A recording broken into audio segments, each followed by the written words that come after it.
दलित जातियों के ऋषि महाकाव्य लिख रहे थे, बड़े बड़े ग्रंथों की रचना कर रहे थे। लेकिन विडंबना देखिए, आज जेएनयू की धरती पर एक घृणित झूठ फैलाया जा रहा है कि अगर शूद्रों के कान में वेदों का श्लोक पड़ जाए तो ब्राह्मण शीशे को पिघलाकर गर्म खौलता हुआ शीशा शूद्रों के कान में डाल देता था। इस विषय पर पत्रकार अमिताभ अग्निहोत्री ने बहुत शानदार बात कही है कि दलित जाति का व्यक्ति ग्रंथ लिख सकता था लेकिन सुन नहीं सकता था। बस इसी तरह की झूठी कहानियां बनाकर ब्राह्मणों के प्रति नफरत फैलाई गई। मेरे प्यारे शूद्र भाइयों, इतिहास के पन्ने अगर पलट कर देखोगे तो पाओगे कि ज्ञान किसी की बपौती नहीं थी, ये पुरुषार्थ और तप से मिलता था। मछुआरे की कोख से जन्मे वो व्यास महान थे, जिन्होंने कई वेदों की रचना की, वो संस्कृति के जान थे। डाकू से जो वाल्मीकि बने वो रामायण के रचयिता थे।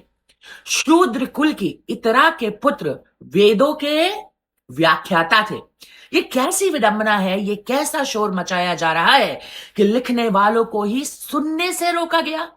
ये झूठ कौन फैला रहा है? अगर शास्त्र लिखे थे अपनों ने तो वो पराये कैसे हो गए? देखिए, एक बात स्पष्ट है कि प्राचीन काल में ऋषित्व जन्म से नहीं बल्कि तप और योग्यता से निर्धारित होता था।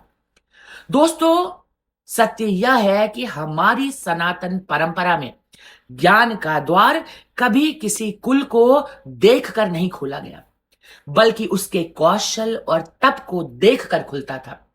ऋषि ऐतरेय महीदास एक दासी के पुत्र थे, लेकिन उनके बिना ऐतरेय ब्राह्मण ग्रंथ पूरा हो ही नहीं सकता।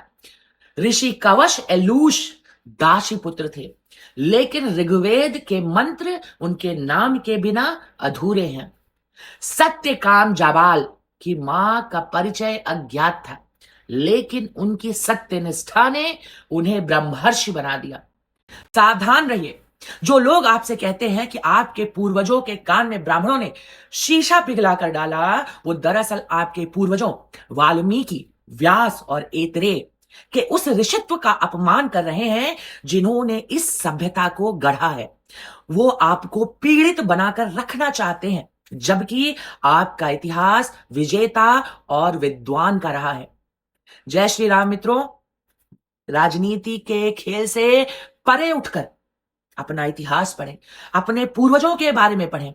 आपको दुख नहीं, आपको गर्व होगा।